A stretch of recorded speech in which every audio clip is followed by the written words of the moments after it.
I look into his sorry doe eyes and I see a man crying out. He's crying out, when, Lord? When the fuck can your servant ditch this foul-mouthed little chucklehead to whom I am a constant victim of his folly? So much so that it prevents me from ever getting to kiss a girl. Fuck! When, Lord? When? When's gonna be my time? You're listening to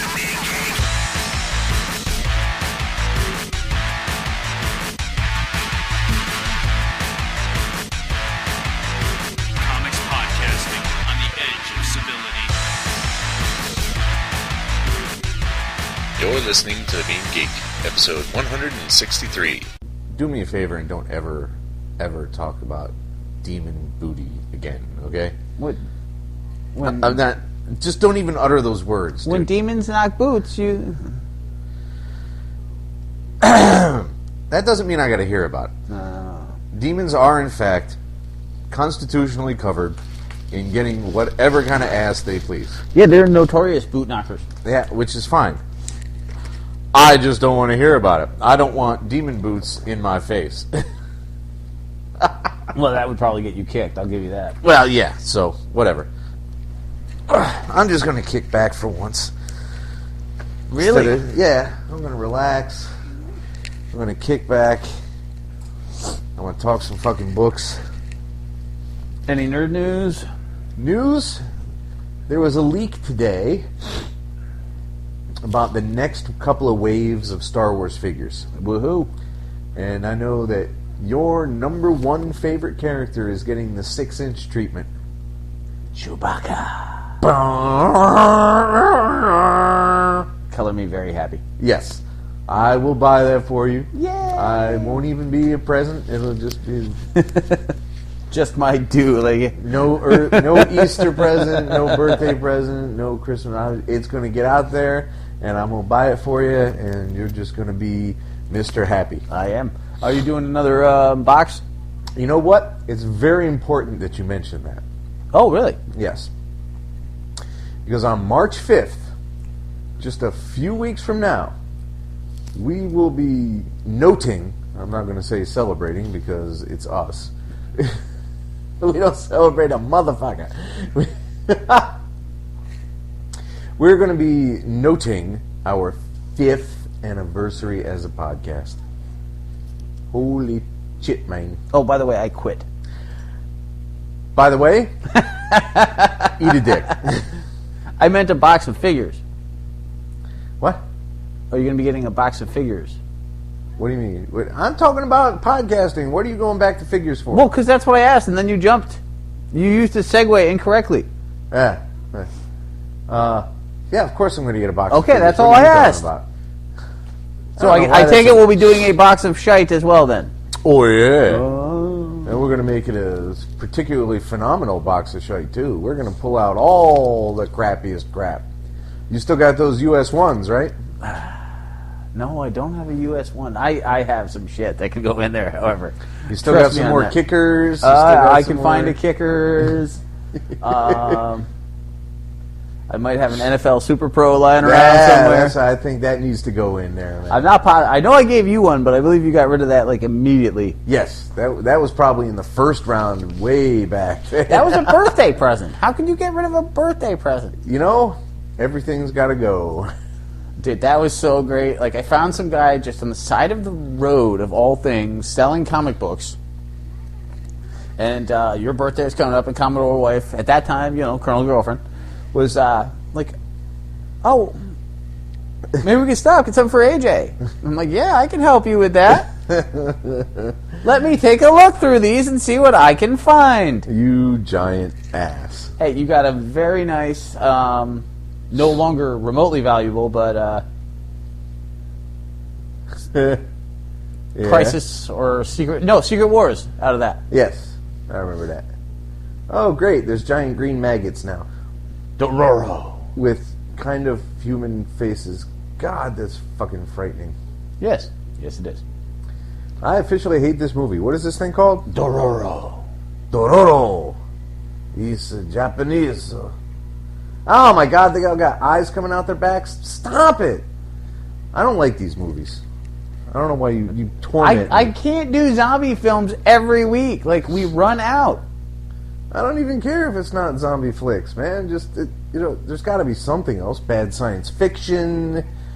I didn't know what all I knew is there was a guy with a sword on it, called Dororro. I mean, I'm kind of guessing at that point. We got to be almost out of bad superhero flicks, right? Yeah, pretty much. I saw Alter Egos, didn't like that. Alter Egos. What was Alter Egos? That sounds familiar. There was one that Smodcast approved of that had this guy that was like an Iceman character, and it was weird. Oh, wait. Oh, God. Where they had the supervillain, like they were hiding him in the... Yes. Oh, that was And miserably it turns awful. out to be his uncle, and Just a shitty movie. Superhero Party Clown was better than that fucking thing. That was terrible as well. It redeemed itself about 2/3 through, though. What is that? Well, you remember, just suddenly it just out of nowhere got better. That's true. I don't know that it redeemed itself, but it did get better. Fine. Whatever. Oh, hey, I had a realization the other day. A realization. Yes. Not I quite was, as far as an epiphany. No, but close. I was watching an episode of everybody's favorite nerd property, Agents of S.H.I.E.L.D., Yeah?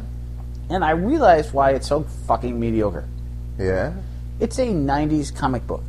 No, think about it for a second. No, I don't have to. It really is. They took a minor character that was popular, gave him his own book / TV show. Right? They threw in a bunch of supporting characters with cookie-cutter personalities. Yep. And then made up shitty villains. Although Deathlock's coming. They've already introduced him, Well, they introduced who will become him. which is not him at all, or his origin. No. So it's not really Deathlock in any... It's Wolverine Origins Deadpool Deathlock. It's like, hey, here's a name. He'll be part cyborg. I'm with you. So, on one level, I was like, woohoo, they actually are doing something. And I'm like, no, they're just doing it badly. And the thing is, and this is my real problem with Agents of S.H.I.E.L.D. Like, it really is a 90s comic. Like, any way you look at it, like, the villains suck. There's a giant corporate villain. Yeah. The Caterpillar, whatever fucking dumbassness. But it's a pussy show. It's scared to use anyone they might use in a movie. Yeah. And I'm sorry, it doesn't work. First off, there's a lot of people that are never going to be in a movie that you could fucking roll out in there. All right? You could have kicked Stiltman's ass 5 times. Fabulous Frogman. There's a whole bunch of, nothing easily done supervillains. The Kangaroo. The Kangaroo. Fucking The Spot. Not the Spot. But these are all effects that you could do on a television show budget. Yeah, I totally agree. And you'd have so much more nerd cred by having them beat up the Spot. As opposed to, oh, hey, here's a guy who creates fire, who's not Pyro, because we did him. It's a very good point.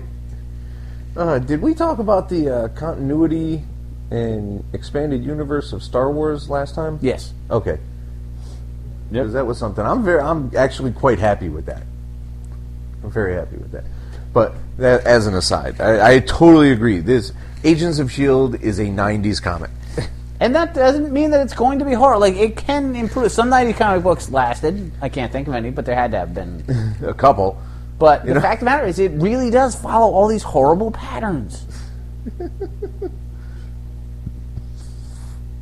Yeah, the point of view character really ought to be Coulson and not that stupid girl.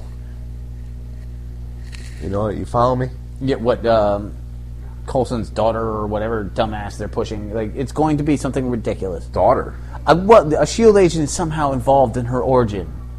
It brought her, and she's hunting for her parents. Coulson and the other girl. The hacker girl? Yeah. Really? Yeah. That's what I've missed. Yes. I'm she so was glad abandoned, but Coulson knows the secret of her origin. But he and the cavalry can't talk about it.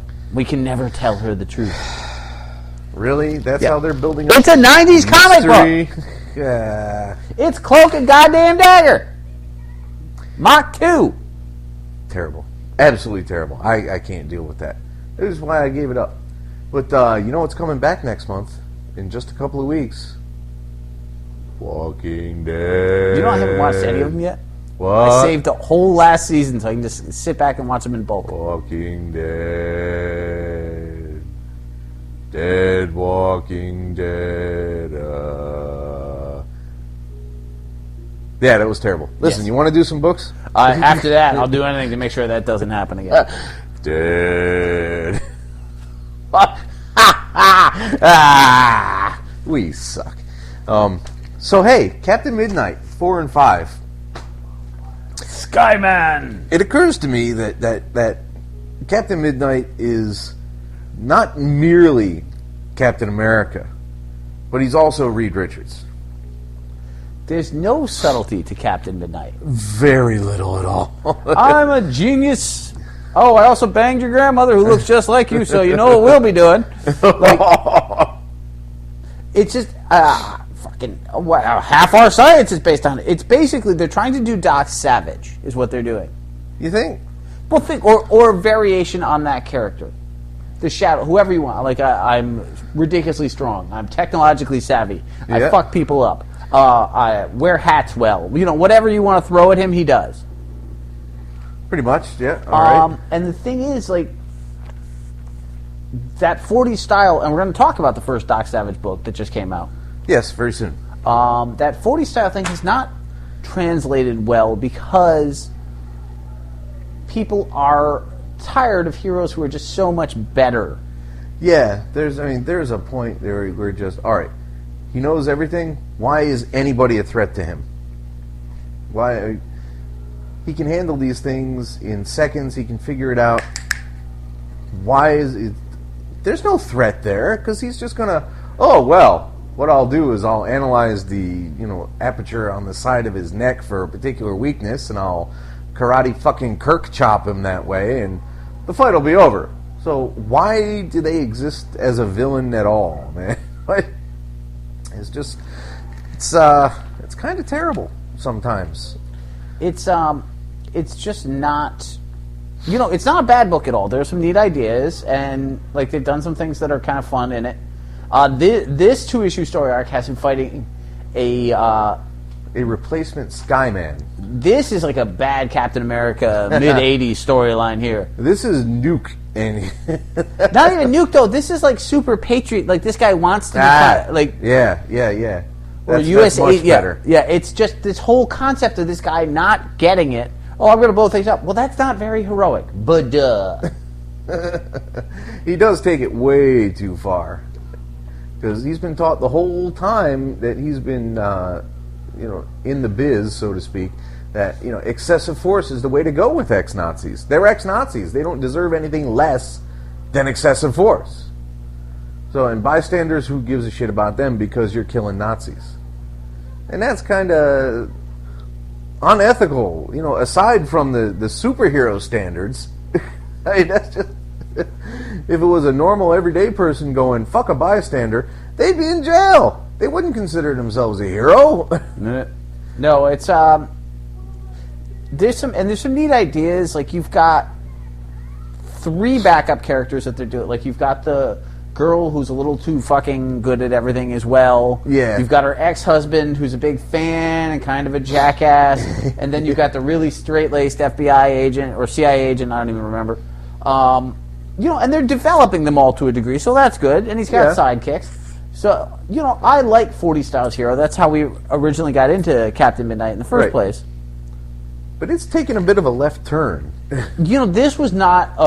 the first 3 issues had a nice, interesting start. You really got into them. But I felt like the Skyman 2-parter was rough. Yeah, it was a bit beyond the scope that they had established.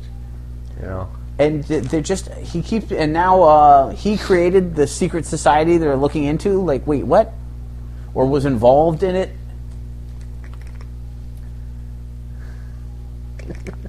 Like, that's a season 2 revelation, not an issue 5 revelation. I can see that, yeah. So, no, it's not a terrible book at all. And, if I find them on the fly here or there, but am I going to regularly pick this up? No. Nah, I'm pretty sure I left it off the next list. Well, these you only got because you, I was in the shop and they were sitting there anyway. Yeah, and you had really enjoyed the first storyline, so you're like, yep, cool, let me keep this up. Yeah. I don't see that happening again after these two. And it kind of petered out. It just sort of ran out of gas. I'm like, Yeah, I don't think it's a bad book at all. It's just not something I'm looking to keep picking up. Yeah. Whereas I only got Black Science because of the special exclusive DCBS variant cover. Okay, let me make something very clear to you. Yeah. If you ever, and I mean ever, make me read a comic book with exotic frog girl dancers again, I'm going to punch you in the neck. Right, no frog girl dancers. Like, I don't even think I should have had to say that. Like, seriously? And you question my hatred of Hickman. No, Black Science... Remender. Black Science is... It's... I actually... It's forbidden science. Yeah, sorry. You have this idea that here's a father and mother going off, trying to get back in time, back to their original time. Right. The mother dies, which was quite unexpected. Uh-huh. And then the father spends a lot of time. And I kind of liked him running through the whole frog war accident. Like, it was at least different. Yeah, that had a promising aspect to it. But, this whole bad boy of science because he hates rules and shit. And then they go back to their time, but it's not their time anymore. Alien war, like, it just, I'm like, no. The art style was kind of interesting. The frog people, other than the exotic dancing part, was definitely different. Oh, remender. It's not a bad book. It's just like, again, I was like, I don't, it felt, there were a lot of cliches they were trying to go a little bit differently with. And I bet you he will expand it further, because he is a guy of ideas. Oh, sure. I am just not sure that I want to care enough about the base of this. Because the base is really, like, science, like, rogue scientist. I've, been there, done that. And maybe they'll go somewhere new with it, but, rogue scientist is so not interesting to me to begin with. You are not a science-based guy. No, not particularly. But particularly, like, oh, wacky science antics. No. Because he's a rogue, and he hates rules. Rules are bad. And he's not about rules. His corporate sponsor yells at him. I'm like, no. Shut up. Nope. Stop that. As a first issue, I guess it was good enough. But rogue scientist, bad boy. Time for bed, buddy. Yeah, no, it definitely. And I do think there's some potential in this book to do something interesting. Like, there's obviously some thought because he goes different ways with different things. Yeah. But not enough for me to care.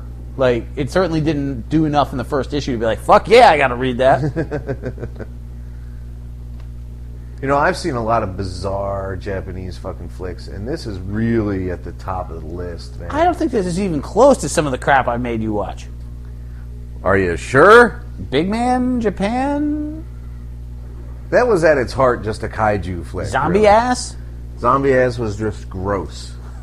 Do you remember Big Man but Japan? This is whack the fuck out. Or that zombie film where they were clipping flowers off the top of their heads? Oh, yeah! No, this is weird, but not even close, sir. So, in Saviors, number 1. Which one? Show me the cover. There's a couple number 1s. Saviors. Ah, yes, James Robinson. Yes, the high guy meets the conspiracy theory lizard men in a small town and just kind of bore me. Yeah, again, not a particularly new concept. Like, we tried some new books this week, and it's seeing this far too many times. Even the guy being a stoner. Yeah.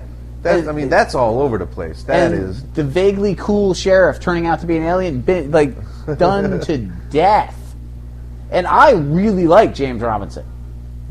But, I just don't give a fuck if you get high or not. It's not an interesting character trait to me. it adds nothing at this point for him to. Ooh, with real people, if you want to do it, you go to fucking town, man. It's your shit. Do it. Have fun with it. It's even legal in several states now. Well, but it doesn't.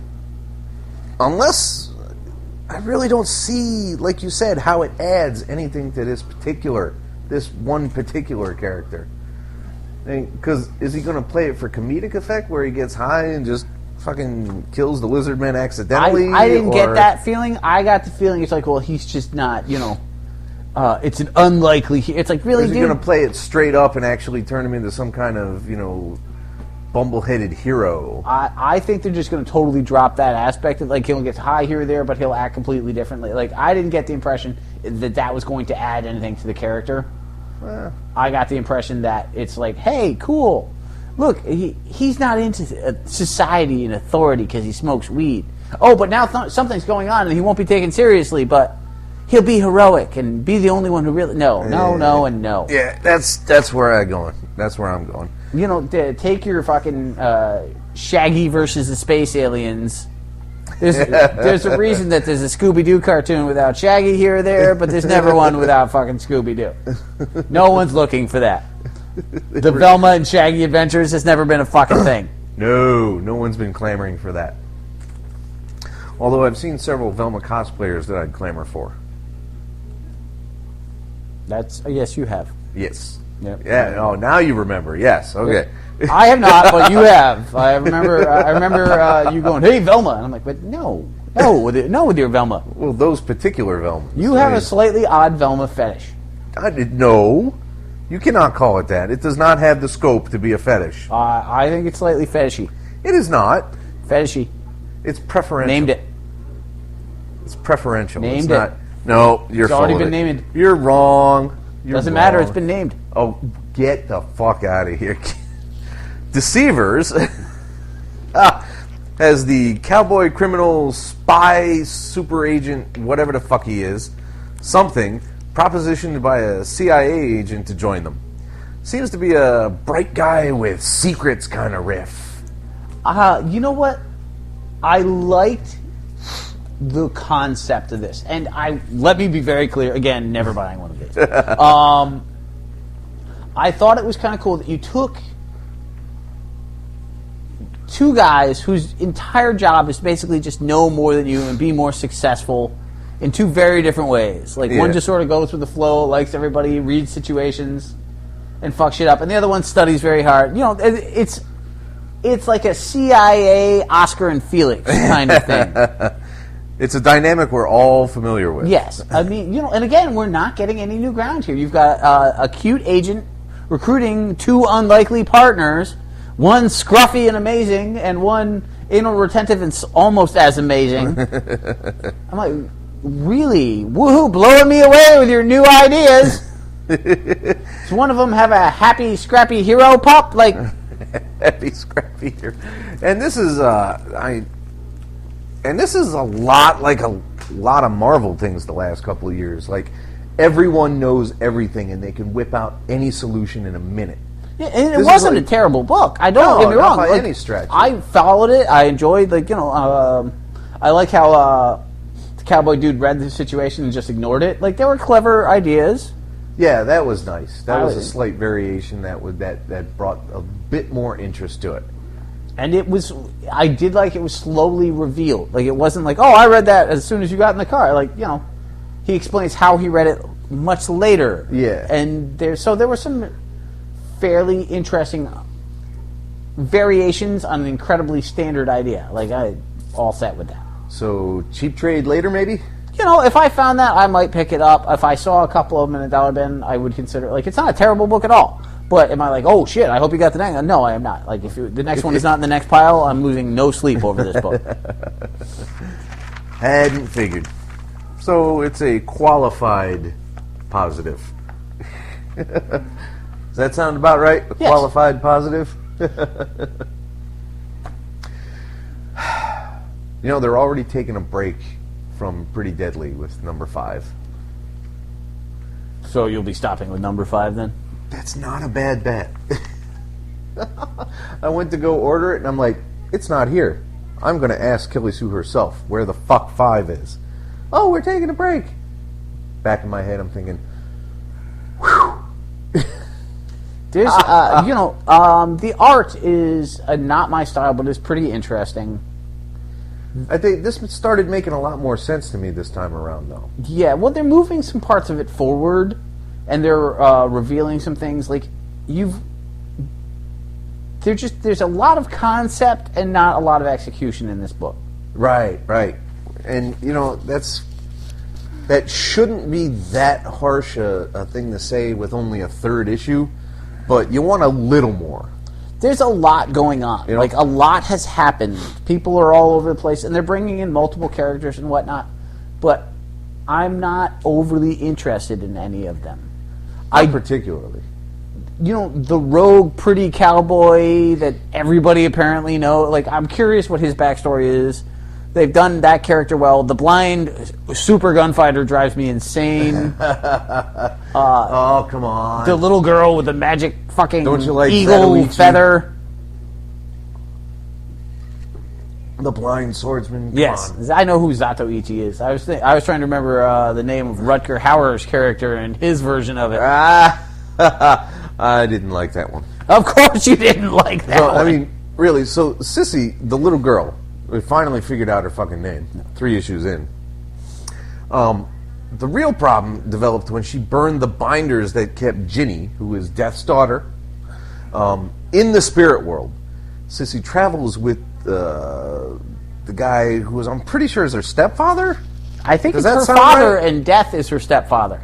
The little girl. No, I'm pretty sure that the girl that Ginny freed from hell is that guy's daughter, who's Death's stepdaughter. So who's Sissy?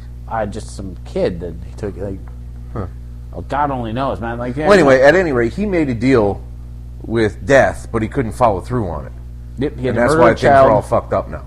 And since he couldn't do it, the child got raised to be, Death's gunfighter wild chick who's out in the world now to find her soul, or God only knows what fucking cliche. Wow, we're not really, everything is just like, But again, none of this is, like, it's not so terrible, if I, like, oh, you know what I've been enjoying? Pretty Deadly. You're an idiot. I can't say that. That's not right. No, that's too harsh. That wouldn't be accurate. But that's that how I would feel be bad. about most of these books. Like, there's nothing here where I'm like, oh my God, I can't wait for the next one. But there's nothing here I'm like, dude, you should not be reading this. If you like this, fine. I think it's a little too weird for a Western. That's the thing. A lot of people want to spice up the Western. Fuck off! When all they really got to do is give it quality. Unforgiven was what? Where is that in your top Westerns? Unforgiven is top 3, 5. 4? Well, Good, the Bad, and the Ugly is 1. Yeah. Outlaw Josie Wales is 2. Yeah. Unforgiven might be 3, yeah. Yeah, and it didn't jazz things up. There was no fucking steam-powered shotguns running around. There was no spirit of fucking Cochise helping the guy out. There was no... The haunted horse. There was no haunted horses. He had fucking 4 guys riding a single horse with Cochise riding on the side giving him advice. Yeah, there was none of that shit. It was Commander just Jeb Stewart and yeah. fuck off. The Haunted Tank, kids. That's what we're talking about here. It's a great comic from the 70s or whatever the fuck it was. You should check it out. Not the Vertigo revamp of it. The recent miniseries, the last couple of years. Nah, don't bother with that one. Although you may find some of those in various boxes of shite that have Oh, no, gone they're all out. gone. They all left. They all left. But there was no need to spice it up. They just made a good fucking movie set in the West. Yep. No, And dude. that's what you need. Set Open a good range story like, in the West. Great westerns are great cinema and great storytelling. There are a lot of good things about westerns, And so there should be no reason they can't be great comics. and there's nothing wrong with making your western odder. But this is just,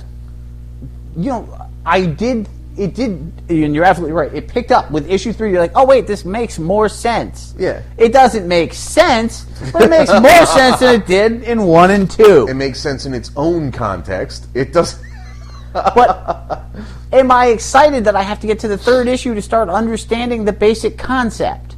Yeah. No, I am not. At no point do I think that that's awesome. Occasionally I think that I'm starting to lack patience when I think like that. You know, and there's a certain validity to that, but there's also, hey, I just spent $12 to have the slightest idea what's going on. That's valid too. Yes. And in this market, can you afford to do too many books where it's like, oh, well, maybe this will make sense later? No, you can't. I can't. I had a conversation with somebody about the book. We're going to go totally off comic topic here for a moment. Yeah. The Girl with the Dragon Tattoo. Ah, yeah. Okay, and I've read this book. Right. And the person looked at me and said, oh, it's a great book if you get past the first 100 pages. I'm like, that's the stupidest thing I ever heard. Yeah. And they were right. Like, the first 100 pages, there's a lot of talk about fucking Swedish economics. Like, a lot of talk. And it's like, I don't care. Victor Hugo novel, right? Right. You know, I'm not really down with the whole Swedish economic world. I'm sorry, that was just not something that I've ever felt the need to pick up on. But it was a good book after that. But to me, that was like the worst thing you could say about something. Yeah. And I did read it, to be fair. Be bored for a little while and you'll be okay. That's not an endorsement, man. You should not have to read 100 pages to enjoy something. Like, that's terrible. And it better be really goddamn good after those first 100 pages. If I get to 100 pages and 101 ain't fucking amazing, odds are I'm not going to see 110. Because, I mean, really, what took you so long to get to the neat shit? The thing is, it wasn't so awful that you stopped, and that's the key aspect. And this is not so awful that I'm stopping either. It's just that it hasn't really gotten to the point where I'm like, okay, now it's good. Yeah. Now it's better. Maybe it will be good, but how many more issues am I waiting for the good? Yeah. You know, and these books, a lot of books are doing this, where they're drawing things out for a long period of time. It's like, guys, you make this shit expensive. It's $4 a comic book. I can get 4 fucking hamburgers for that at a shitty place. Yes, I'm talking about McDonald's, but still, 4 hamburgers for 1 comic book. I should probably enjoy that as much as I enjoy the first burger and a half of those 4. By the 4th, it's going to suck balls. But so are some of these comics. So, I mean, it's still a fair analogy. The burger comic analogy works. It really ought to be the other way around. It ought to ramp up quick, plateau to awesomeness, and then years later fall to shit. There's nothing wrong with a slow build if it's really interesting. And the problem with Pretty Deadly is that it's not really interesting. It's really odd. Slow burns and lack of information are not the same fucking thing. Slow build. Either way. No, slow burns are being roasted slowly. Like, what do you mean by slow? Fuse. Oh, slow burn. Okay. I'm like, dude, that's just actually really more painful. Like, that's the worst fucking... Like a fuse, man. Dynamite, man. Thank you, Chong. No, but it's fine to have a slow build. It really is once in a while, but way too many books are doing that, first off. Yeah. It's like, oh, let's not reveal everything right away. And secondly, you know, fuck Lost is what it comes down to. Fuck the X-Files. Fuck that one with clones and alternate dimensions that you like. Fringe? Yeah. Hey! Fuck all these shows where you don't understand anything till literally the last episode, and they still don't explain everything. All these shows I've watched. Because that's what's happening. Is people are like, oh, don't give everything away. No, you know what? Fucking give everything away once in a while. Yeah, Captain America 1. Oh, hey, I'm a super soldier who punches people in the face. Done. Got it. Love it. Run. Because there's no reason there can't be another story. Fuck up, Hitler. It doesn't have to be this giant space arc fucking Inagata-Devita drum loop solo. The build is important, and I don't have a problem once in a while with something. Like, there are books that are building slowly. Saga. Do you understand half of what's going on in Saga yet? Not really. I mean, you get the basic gist, but they're like, why is it so important that they not be together? Why does this guy have a television for a head? Yes. What the fuck is that spider thing? And why is there a talking cat? You know, there's all sorts of cool questions, but you're enjoying the journey. Even more so, fucking Revival. Which is our next book. There you go. Yay. That was not even intentional, by the way, but it's a slow build. And now, when you get to Revival, every now and then you have an issue. You're like, okay, something more could have happened here. Yeah. For example, this one. And now this is 16 issues. This is literally 5 times the volume of Pretty Deadly. of Pretty Deadly, and they haven't really revealed much more. But the characters are far more intriguing, and there has been several deaths, and there are some secrets that you're not yet minding that are totally gone, and the government has stepped in, and there's lots of events happening during all of this lack of hard information, which ain't happening in Pretty Deadly. Here's the interesting thing about Revival, though, and this is the one thing about Revival that does drive me crazy is there's simply too many characters in this book. It's just so wide, and it's small town, knowing everybody, and everybody knows each other's business. So yeah, the small, everybody knows everybody, and everybody's a character in this book. Yeah, so there's a depth to this book that's just like, and I like this book a lot. I really, really do. I want people to read this. I think it's a great story. It's building at a good pace.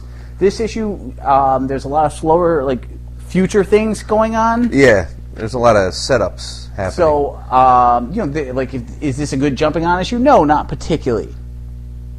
But there are a lot of really cool aspects to things in the book. But yeah, there's just so many fucking characters. Yeah, it's huge. It's like every page there's somebody different doing something new. And, Dana goes and talks to Em at school and gives her a car and notes. The reporter Tao is snooping around somewhere, and Ramin and the sheriff are inspecting the livestock, which is being killed and packed away under the guise of radiation, because this is apparently now a fucking 50s horror flick. Let's not forget the cow blood trap. Yeah, the cow blood trap, which is very uncool. Or cool, depending. I mean, take your pick. You can go either way. I mean, if you dig it, then great, all yours. Now, is it the Asian reporter who's burning in the fire, or is it a different character? I can't remember. I didn't write. You see somebody's head in a giant bonfire, and it looks like the reporter, but then you see her afterwards. So, yeah, it may or may not be a real person, and it may or may not supposed to be Tao.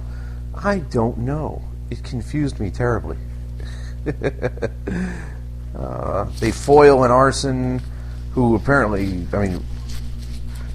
I don't think it is Tao. I think it's meant to be Tao because Or they meant got the to look like glasses thing. Yeah, it might be a shmoo. And then there's a crazy moment where they're pulling glass out of her back with fucking needle nose pliers. It's like, dude, you have a hospital around there somewhere, don't you? yeah, everybody has an agenda in this book, and that is very cool, and they're realistic life agendas. Like, these are not people like, these are not fucking X-Men agendas where I'm actually a secret agent from the inside taking you mutants down. Or, I'm sorry, I'm actually my doppelganger, and I'm currently trapped in another dimension where I'm covered in french fries all the time, and it sucks. No, they feel like, I have a daughter, I have a son, I'm a fucking zombie who wants to date my professor who's kind of creepy. I'm an exorcist / metalhead / moron. That guy. He's that guy. Wow. But it's engaging. No, it's such a good book. Like, you have to be reading Revival. But this is not a good jumping on issue. No, this is not. You don't introduce someone to the book with this fucking issue at all. I usually don't care. I'm like, you can tell him, you can get a friend to tell you the backstory. Fuck it. But no, this one is not for that situation. No, if you want to bring somebody in this book, you basically have to buy them the graphics and be like, here, okay, this is everything up to the current issue. Now you can go read it. Go. Buy. Catch up. You should really do your homework before you buy an issue of Revival. At no point is it like, oh, hey, just jump in now. Nope. And the other thing is, he doesn't really have really well-defined arcs yet.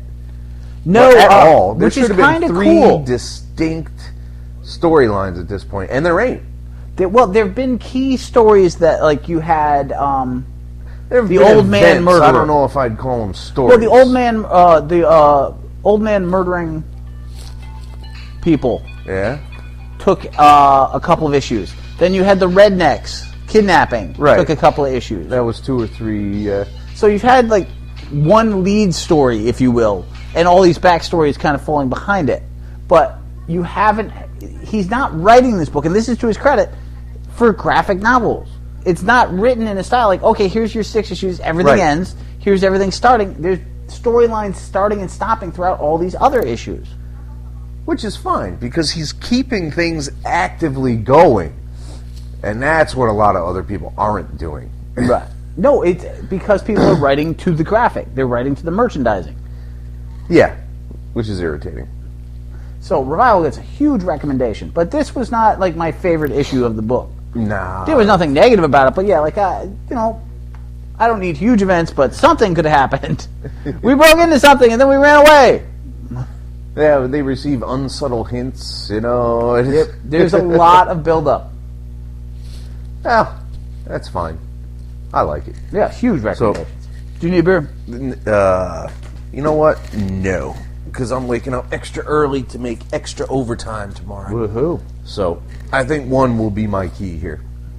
Now, the creepy cover to Saga 17 here is like, is he just coming at you, or is he like above you? And well, this does tell the story you? of his near-death mine troop orgy. The opposite of war is fucking. Is it though?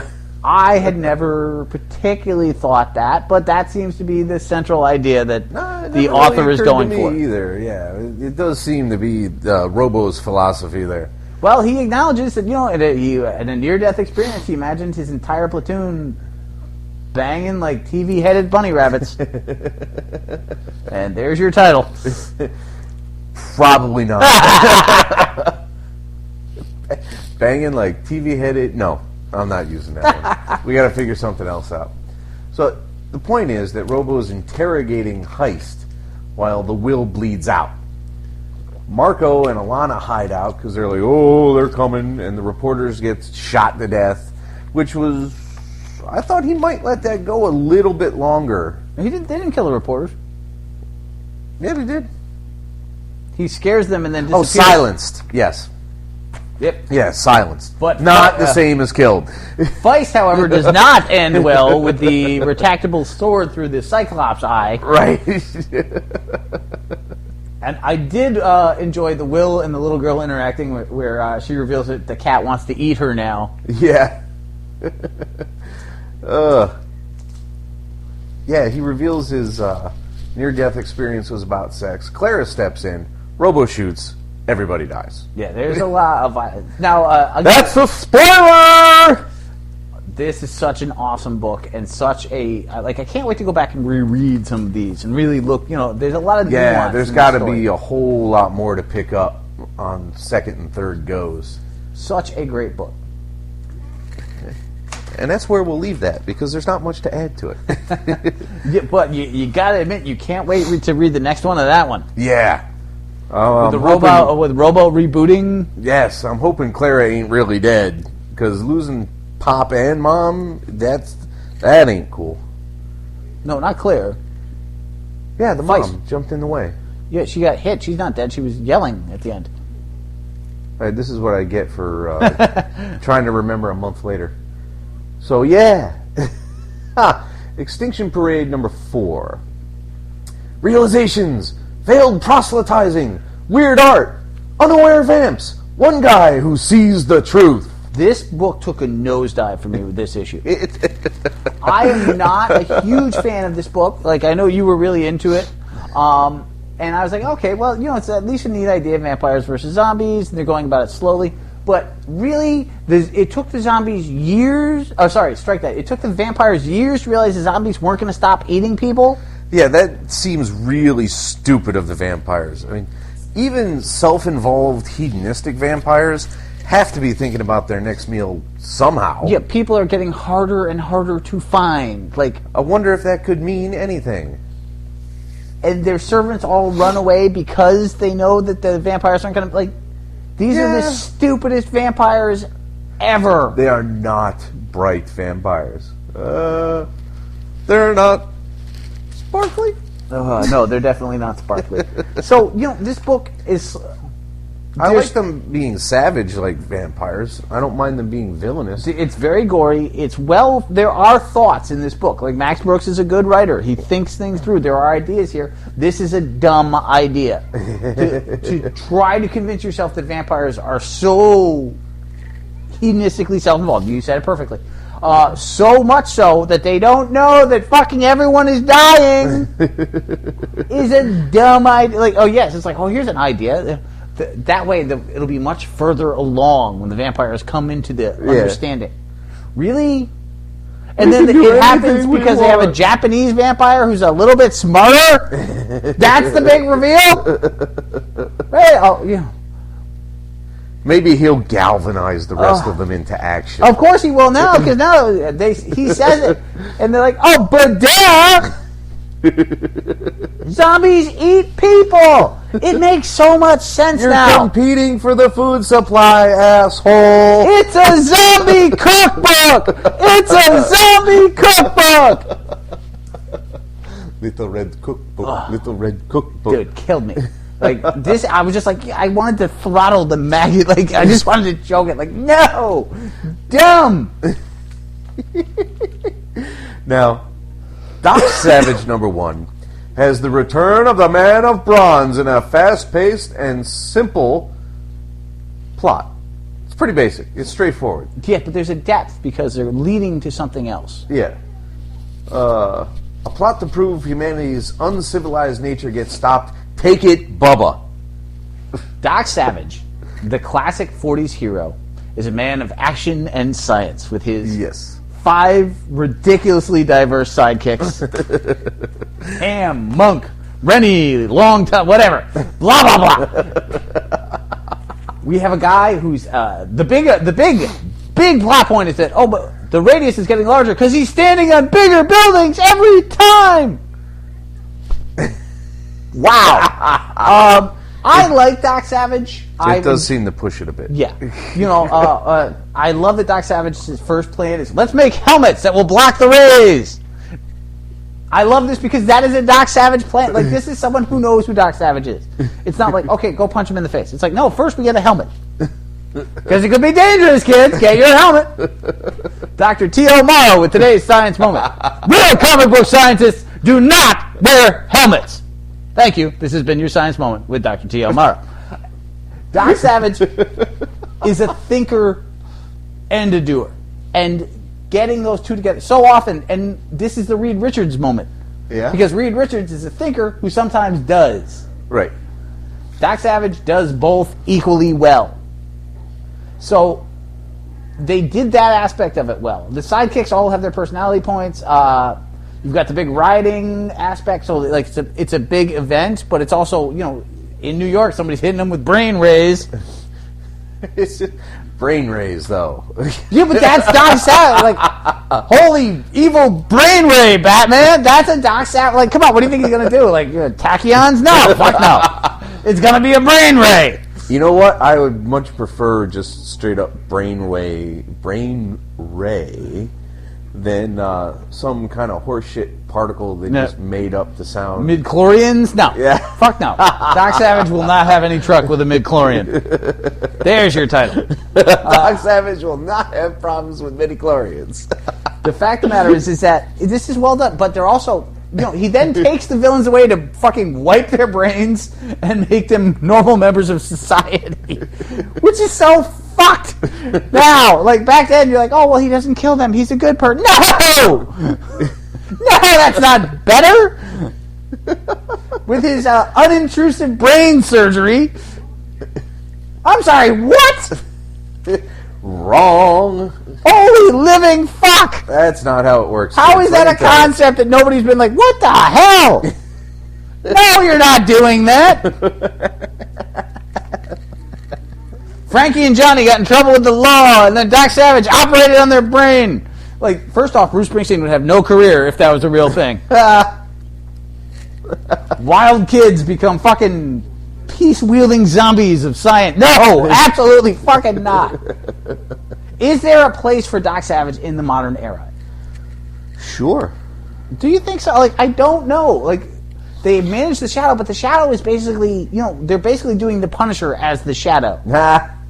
He's got kind of more superpowers, but he basically just shows up, shoots a new person, and then a new bad guy shows up. It's true, though. It's so true. So, and then Green Hornet has a place because no one reads it. So it doesn't, it's out there. It's Green Hornet has a place because no one reads it. You gotta have, there would have been just empty space in that rack. Yeah, It needs to be published to keep the rack warm. Plus, he's got Kato. An extra copy of Brigade won't do it anymore. Nope. We need Green Hornet. I saw, I was in a dollar store the other day, and I saw a Brigade in a packet of 2 comics for $1. You can't fucking get away from that thing, man. How many of those fucking things did they print? All of them. Every last one. I was just like, wow. How does that thing still exist? It's been 20 fucking no one bought years. If you make any amount and no one buys any of them, you're going to have a lot. Yeah. Like, if you make 5 of something and nobody buys any of them, you're going to be like, this is a lot. 5 is suddenly a lot when no one will pay for them. There are... I wouldn't normally advocate the wholesale destruction of printed material, but I'm betting there is some fucking poor kids in China who would benefit from a Brigade bonfire. Fact of the matter is, though, they're selling the cartons of these things to dollar stores for $20. Everybody wins, except for the kid who buys it for $1. Like, hey, free comic. What? No, sock. I'm never reading comics again. Brigade, you ruined my life. Should have stuck the Marvel kid. So.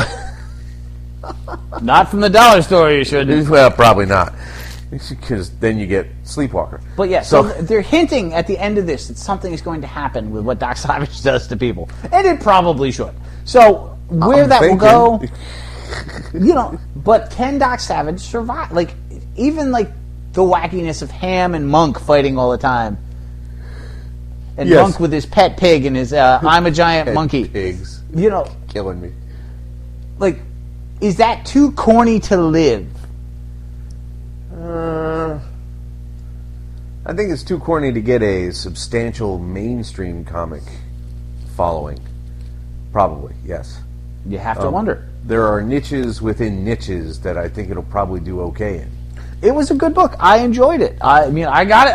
I like Doc Savage, so really I'm the audience. They're like, well, if we don't piss off the guy who actually owns Doc Savage, we'll be okay. You did not. Well done. Bravissimo. But, do I see, kids walking around in fucking Doc Savage t-shirts? No, I do not. Nah, that'll never happen.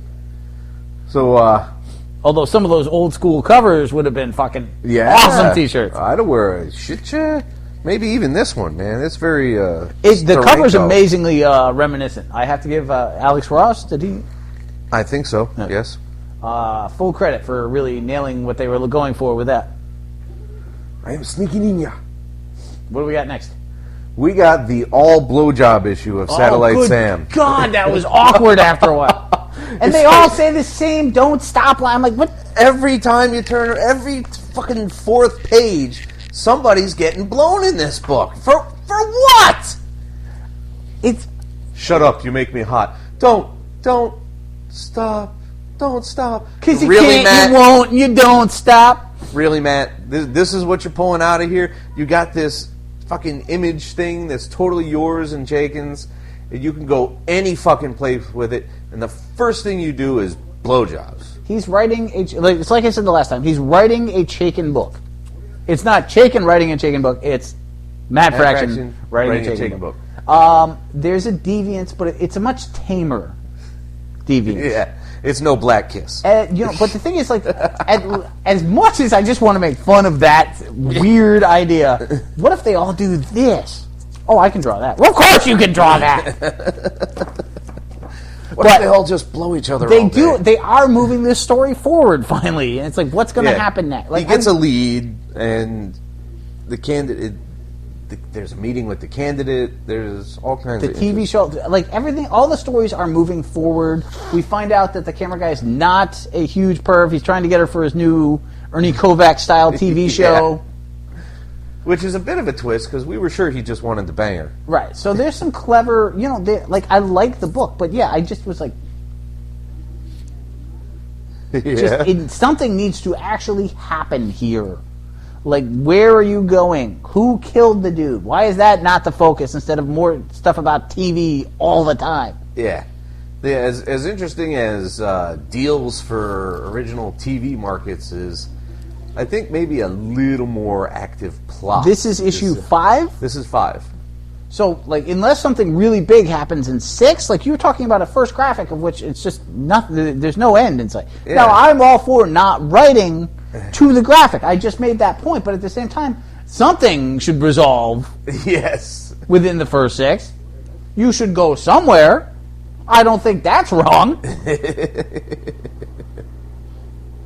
Now, see, where Star Wars went was Prithee leaves, who makes Luke kind of a sad farm boy now. Han kind of enrages Leia. Mon Mothma kind of enrages Leia. They make Rogue Squadron out of the remnants of Stealth Squadron. That was kind of cool. Yes. And Leia may get married. Are we moving to Basil Wolverton, or are they going with not Basil Wolverton? Who wrote... Dave Wolverton. Basil Wolverton was an artist from the 60s. Oh, my God. Totally different. Although his Star Wars book would have been unbelievable. It's driving me nuts. There's only 8 issues left. It ends at 20. Yep. No, it's a rough one. It's such a good book. It has rehashed like a love of Star Wars, like side project. Like Star Wars, Marvel Star Wars has jumped to your upper list now for hunting, in part because of how good this has been. Yep. And partly because I really don't want to buy a lot of back issues of a lot of other things. No, it's a cool story, and the art has been strong. Things are moving along. He has a good take on every character. He's got it together. It's killing me that this thing has to end. But you know what? You are starting to see like no one is dying.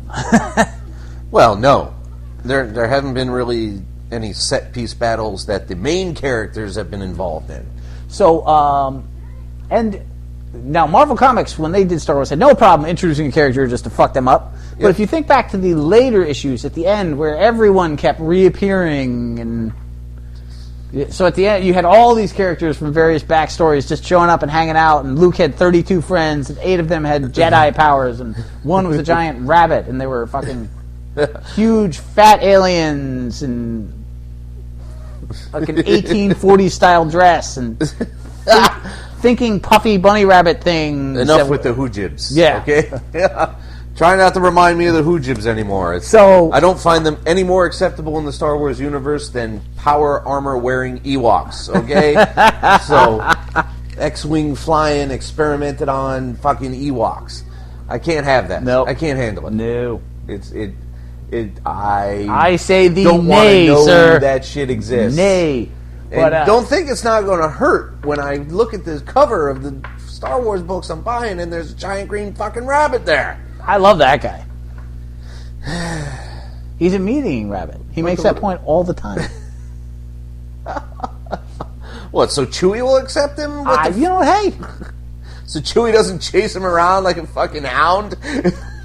I've never been able to do that. I'm awful at that. But Star Wars is such a good book. But yeah, like with the Prithee character leaving, and here's Mon Mothma's nephew, the spy in the middle of the Imperial. You see what I'm saying? Like, all these characters just sort of. Yeah. And even Vader's failed apprentice lady just runs away. It's like, dude, you can choke from space, and she's still alive. Well, I mean, there's got to be a practical limit to the distance there. A couple of 100 miles. Why? It's the Force. Well, you gotta. We know that it has vast different distances you can work on, but maybe he needs some kind of conduit. Like, he never just randomly choked somebody. He was always randomly choking somebody over a camera, explicitly choking somebody over a hologram. So yeah, but we don't know that was necessary. Well, I mean, that it might have been for cinematic purposes. See, this bullshit is what starts the expanded universe. Well, it's all closing now. Have you heard? There's a rumor about. It's not even a rumor. It's an idea that they're going to do a Boba Fett movie. It's more than a rumor. It's not a definitive thing. But they've already said that they'd like to do a standalone Boba Fett film. Right. But there's a rumor that instead of dealing with all the first 3 horseshit movies, they're going to have someone murder Boba Fett and climb into his armor. Oh, that, yeah. So that it doesn't have to be that connected back. Which, I'm thinking, on one are you level, going to redub fucking Jeremy Bullock back over to Mira Wilson again? I mean, I will say that I like... It's such a classic fucking Marvel... Like, oh, shoot the villain, take his costume. Like, it is. It totally is. It's like, we've ruined Stiltman. Well, kill him, put Lady Stiltman out there. No! But it's a classic. So, but it's just such an idea. Like, does that make Boba Fett cooler? Or does that make him even lamer? Like, he didn't even survive in his own armor. Yeah, that's a bad... For all we knew, he's a 6-foot green bunny rabbit in that fucking thing now. Hey. We don't know. Don't mention bunny rabbits. God, what is wrong with you people? So yeah, no, I'm glad that they're wiping some of that continuity out. But wow, Velvet. Tell me about Velvet 2, where Velvet escapes Nick Fury style on the fucking Rocky the Flying Squirrel outfit. Oh my god, there's just so many cool... It's just such a good spy book. Velvet is second issue. There's a Bond chase, there's exposition, there's an old pal. Hello, Felix. I'm glad you could make it. This is a classic spy fucking story. It is. And the reveal, like, you have her boss being like, oh, fuck. And everybody else is like, what? She's a secretary. It's like, you don't know. You don't know. She started being a secretary because she was had too good for the field. And she was going to make everybody else look bad. And then they talk about the whole concept of, maybe we made the wrong choice and picked the wrong person to be not the liar. And you're like, there's backstory, there's hidden spy backstory. Fuck yes. I want to take every James Bond comic book I ever read and just shake them at this book. Like, why weren't you this? Why is fucking Velvet doing it? Why, Miss Moneypenny is kicking your comic book ass. It's true. Every last syllable of that is bang on. No, Velvet is such a good start. I'm so pissed that I talked you into buying this instead of just ordering it. Dumbass.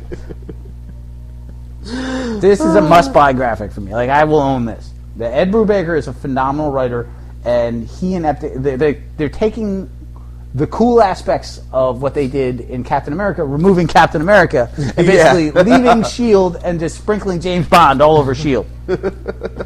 Which hasn't happened since what, Steranko? Yeah, pretty much. No, Velvet... Spies. Super spies, Mr. S.H.I.E.L.D., man. Love Super it. spies. Love it. Good shit. God is Dead 4. I saw that roll with the eyes. The scientists have decided to make their own god by harvesting leftover genetic material from dead gods on the battlefield. Right. And once they finish creating it, it fucking eats them. Well, that in order to get it started, they have to worship, and that means sacrifice. Yes. So, that guy had to go for the common good.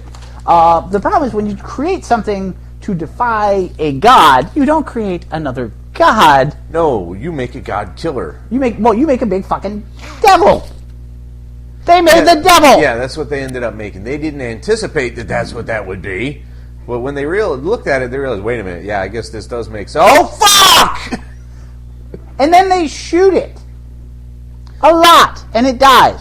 Which begs the question, if you can shoot gods till they die, why do you need to make one? Well, it's pretty clear that he was an immature god and not really come into his full power yet. Well, then he wasn't going to do shit against the gods anyway. Well, I mean, you give him a year's worth of training, then that might have been sufficient. I'm just trying to figure it out. It's a big honking crap hole. I'm not justifying it. I'm just trying to figure it out. I do love, however, that you have all these gods, and they're all superpowered, and they're all fucking gods, and it's like Odin and the fucking scuzziest of all gods. Just like, oh, hit him with the axe, move on. Pretty much, man. I harness the sun. I hit you with a hammer. Done. It's all basic. You know, the ones that are up their own ass with their importance and their godhood are the ones that are getting the shit kicked out of them, and the other ones are just like, fuck you, I'm in charge. The no-nonsense gods are the ones that are kicking it. Although, I gotta tell you, there's still a conspicuous absence of YAHWEH here. You also Conspicuous. They're also Loki, the giant trickster. It's just shooting people with arrows. I don't know. We got to be careful not to be tainted by Marvel's Loki. Yes, but Loki was a trickster also. Yeah, but he fucked with everyone. Yeah, but he wasn't. I don't remember any myths that came out and said he, went into combat with arrows or anything. No, I don't know anything about that. If he's going to be there, he's got to do something. He's got to contribute somehow. Eventually, he's going to fuck someone over. I think that's a given. Yeah. But yeah, you're right. The Marvel thing, but of course, you go back to Loki in he was Sandman. You go to Loki in any fucking. Yeah. He's sneaky and untrustworthy and horrible. He isn't just fucking weaseling the shit out of it. Right. But now you just have this weaselly guy shooting people in the face with arrows. It kind of mildly takes something away from the character. But to be fair, maybe he's just going to fuck them down the line. All right, fine. Oh, sure. I mean, it's a given that he's going to fuck with them later. It's just, if he's going to be in the middle of the combat zone, he's got to do something else besides, hey, buddy. I just don't see myself being there down the line for this. Well, I mean, they're not going to let him run around on his own. Well, what I'm saying, Hickman has already left the book. Well, I'm not going to stick around. No, his last issue is my last fucking issue. I don't need that shit. If I hear somebody else say, no, they pulled it out and took it a whole new direction and it's amazing, then I might find a cheap graphic somewhere. Yeah, YAHWEH shows up and he's a space ranger. All right, I'll read that. It sounds insane to me, but I will, YAHWEH Space Ranger, I will fucking pick up. YAHWEH Space Ranger. Not the title. Yes, it totally is. Why wouldn't it be? So we don't get burned at the stake? By comic book readers? Good point. Yeah. Well, no, but you're putting it up online. I once I would literally called a blasphemer once. Way back years ago on my blog, when Penny Arcade put out that Jesus is effing metal comic, and I used that as my avatar. Oh my god! And it was just Jesus throwing up the horns, and it says Jesus is fucking metal. I got lambasted by a pair of fundamentalists for like a week, and I'm like, dude, it's fucking comic strip, man. You should probably take it down a notch. It would still be up if Zango was still up. Oh, is Zango gone altogether? Well, actually, they're revamping it, but they're turning it into. Well, I mean, it's still a blogging system, but they're changing the base fundamentals of how it operates, which means you gotta, if you want to keep any of your shit, you gotta export it all, and when they're done, re-import it. And I don't think a lot of people are going to bother with that. Well, blogs are, such a unique concept these days. Yeah. All right, so God is dead. Blogs are not what they used to be. Yeah, and so is this book. Let's talk about a book we really fucking dig, huh? What do we got? Would you like that? Yes. I would love that. Yes. Let's talk about Astro City 7. Winged Victory is framed. What the boy is doing here, who knows? In that little Amazonish area, who knows what he's there for? Someone has sent him there. He's kind of stalking her. He's kind of fanboying over her. He wants to get inspiration from her. He's like, oh my god, I'm an idol. But I don't see where his character is going to make a difference just yet. Probably some inspirational speech at the end of it all that'll convince everyone, no, of course Winged Victory is a perfect human being and magical deer and... Anyway. But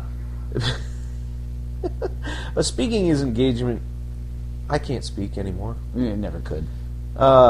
Winged Victory... There's a mystery underway and we get a vast majority of her origin. That was kind of cool to finally get an origin story of a character that's been around for a bit in this book, which is not normal. You have to like the fact that Samaritan and Victory's relationship is built. Yes. So one of the cool things about Astro City is that things are always happening, even if you're not reading about them. Right. like when a group of superheroes shows up, members have changed or costumes have changed. Like nothing is stagnant, even though it goes throughout history and time and jumps back and forth. And I also didn't have to read the weird fucking editor guy telling me I'm not ready for the story. Yeah. So yay for that. No, really looking forward to the next one. Love Astro City. I've been dying for years to figure out what her story was. What does she do? What her powers are? Where she comes from? She can't just be a Wonder Woman analog. And it turns out she really isn't. Nope, there's always depth. There's always more going on. And I was very happy about that. No, love Astro City. And, for a book that has so haphazardly shown up here or there, to just nail it and be like, hey, we're back and we're still awesome. Yeah. I make this shit look easy, yo. I don't think Kurt Busiek sounds anything like that. No, just probably for fun. Not. Oh, boy, another Japanese demon. I'm so happy with this flick. Jumping, sorting, cutting, stabbing, Stick out your slashing. necks for beheading. Dude, I want to say that to everyone. Stick out your neck for beheading. We'll take care of it. We're closing in. I'm never listening to you. That's a terrible plan. Do as you're told. Stick out your neck. All right, you can have my head, but I didn't bargain my neck.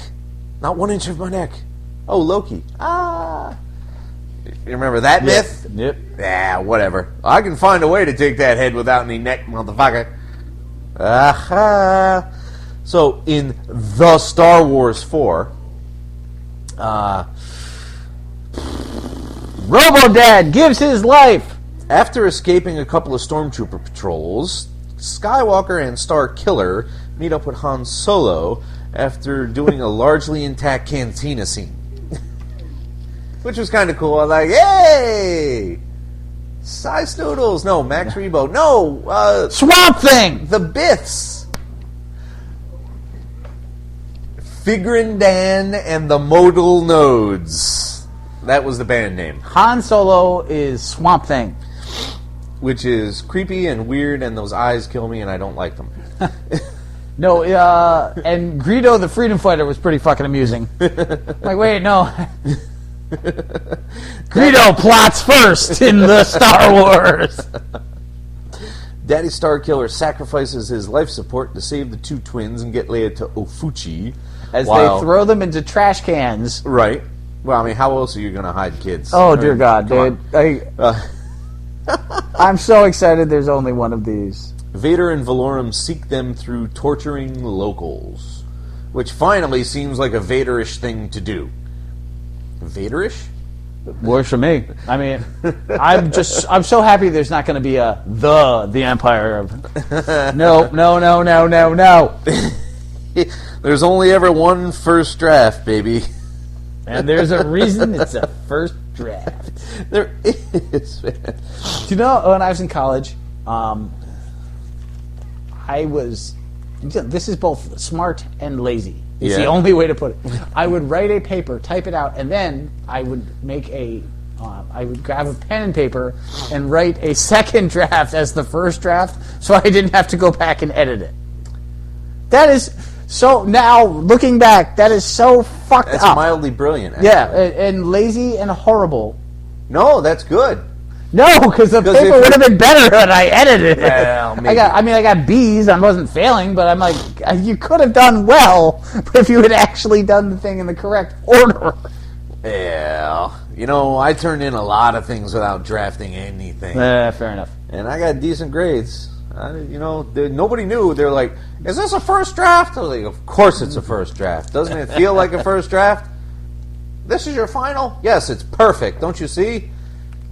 And, they're grading 54 other papers. They don't give a shit. When are they going to remember what you did? It's a volume business! They're not going to remember what you did 6 weeks ago to figure this shit out. That does seem unlikely.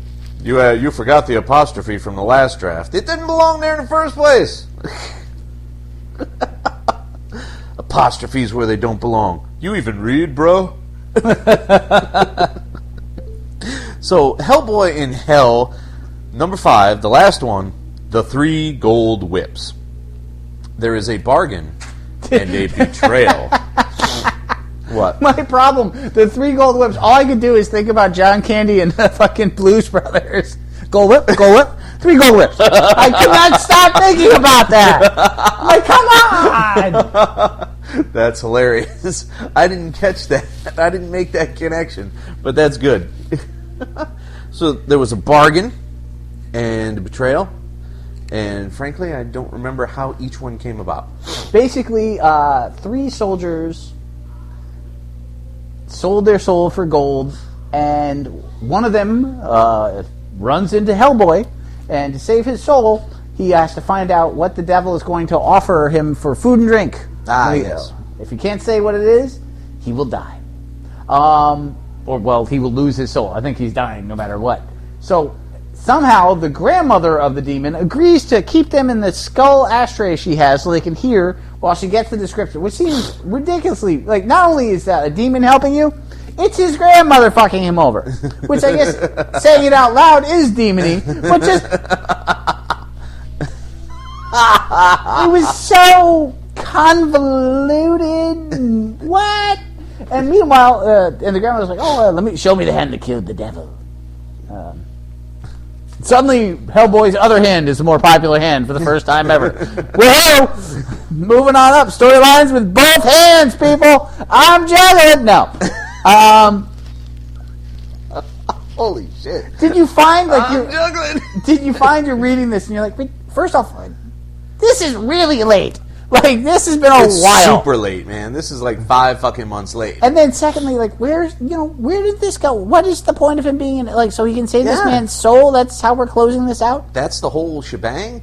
No, I totally lost why he's there. Satan's been dead for some significant amount of time. He's just running around. Everyone's scared of him. Everyone knows that he's supposed to take over. He doesn't want to take over. So he's going to, what? Just diddly-bop back to the BPRD and have some pancakes? All I can assume is that Hellboy in Hell is now going to be a regular thing, and this is a one-shot that happens while he's in Hell. So if months from now, the next Hellboy one-shot says Hellboy in Hell 6... Yeah. And it's another, you see what I'm saying? Like, maybe Hellboy in Hell is the title. Oh, I see. Because, and the 3 gold whips is the one-shot, because this has nothing to do, other than the fact that shit is still going forward, like it always does in Hellboy. Because this is a totally acceptable and interesting one-shot. Like, I made the point that I made, which is, no! Grandma, you giant demon bitch, you! Which I've said, actually, but not just now, either, in life. Not to her face. You fuck no, she's gonna kick my ass! And you know it! I do. My grandmother gonna kick your ass! So, this is a one-shot. You have to realize that, and it did not at first. I'm like, wait, what? No, what? And then he's got little dead people like, hey, we'll hang with you. We're dead Napoleonic troopers. We'll totally follow you because hell is boring. And I was like, fuck it. I play cards with ghosts. I drink with ghosts. Why not? Fucking hike with zombies. Shit, yeah. Let's Dee Mao. What the fuck? I love Hellboy so much that it's ridiculous. But I'm definitely a little confused. Still awesome. Kind of confused. That's okay. Now, in Moriarty Lives, we find that after Reichenbach, Moriarty tries to find a way to reestablish himself, but he finds a sorceress baron, a mystery, and a kid instead.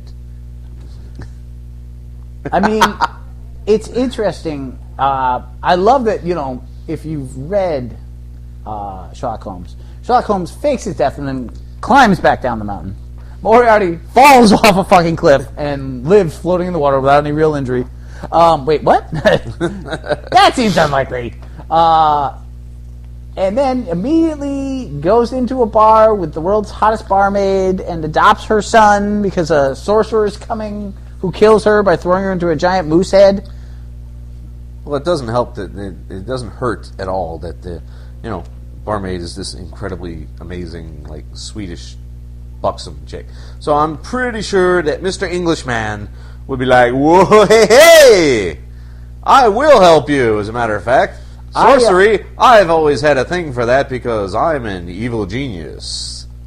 I liked this book. I want to read the next one, but it was a very strange beginning. A little bit. Like, you know, when you see Moriarty lives, you're not thinking sorcerer. Like, No. that, at no point was I'm like, you know what's going to happen next? It's going to be fucking magic. No, that is a twist that is unexpected and not yet determined whether is good or not. So this is basically, let's take Sherlock Holmes, and then let's take Ruse, which was ripping off Sherlock Holmes, Yes. and mash them together with the evil villain part. Excellently, by the way.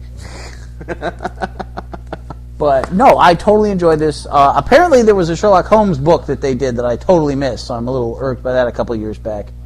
Yeah? Well, shit. It can't be that difficult to find. It's a Dynamite book. They don't sell. So, no, I enjoyed it as a kickoff. We'll see what happens later. I just hope they don't make the whole sorcery thing a centerpiece of it. Yeah, no, if I have to watch the genius supervillain constantly fight sorcerers and vampires, I don't know how long I have for that. But as of right now, I'm intrigued by it. So, let's finish off the evening, since we're hour and 20 already. Wow. Yeah, well, it's been a decent episode. We've had fun. And a lot of fucking books. Holy shit, man, is books of the arse. And shite and stuff. And how many other ways can I... Anyway, so in Uber, we get Stalin's methodology for obtaining Panzermenken and battleship candidates quickly. Which is, get me 50,000 people so I can have 10 of them and kill them all till I get my 10. What? I feel like they nailed Stalin, though. They got him down. They got him so down. The cool thing about this issue is that way back when I had to read about the sniper and the other Russian soldiers, and I'm like, why the fuck am I reading about these people that then totally disappeared? Here they are. So that was awesome. On top of that, you've got the sniper. They find her in the pit of dead bodies as a superhero. Yeah. Like, goddamn, is that creepy? That must be the one. And we've got one. No, dude, Uber is such a fucking dark, dark book. It is. It's unrelentingly grim. It is a fucking... But it's such high quality. I feel. No, it's an awesome book, but it's a slog. It is. It totally is. But yeah, I think Uber is a great read. I wholeheartedly recommend it, but it is a fucking mother humper of a slog. And reading his back matter at the end is like, I felt guilty about writing bad things. I was like, really, Kieran? Because, really? I gotta give credit, though. Like, they've definitely, he studies up and he knows his shit. Yes, he absolutely does. He does take the time to do serious, like, academic level research before he puts something on a piece of paper. And that's awesome. Yep. Because so many other people were just like, but he was a Nazi and they're all bad. Mark Snell! Mark Snell! There's a greater language to Germany, but I don't know anything beyond the Schweizenhusen, which is pig hussy, I think. No, asshole. Just fucking pick up a dictionary, go to a fucking college campus, go ask a historian guy what the fuck to put on this piece of paper, okay? Because this is not Castle Wolfenstein, alright? This is fucking literature. Giant German douchebag. Are we done? We are done. We're so done. Nobody's ever going to listen to us after this one. Well, I don't blame them. I don't listen to us. I totally blame them. Oh. Well, I blame our lack of quality on our lack of listeners. bless you, listeners! I mean, if we knew that someone was going to... Never mind. Good night. Anyway! The Mean Geek is recorded live at the Reverend Mad Duck's apartment whenever the hell we can get to it. Find us on Facebook, Stitcher, Twitter under @TheMeanerGeek. Subscribe to us through RSS. Or we can be located at our own site, www.themeangeek.com. And most importantly of all, you can find us as a proud member of the Comics Podcast Network. Email us directly at TheMeanerGeek@gmail.com. Can I drink now? You may.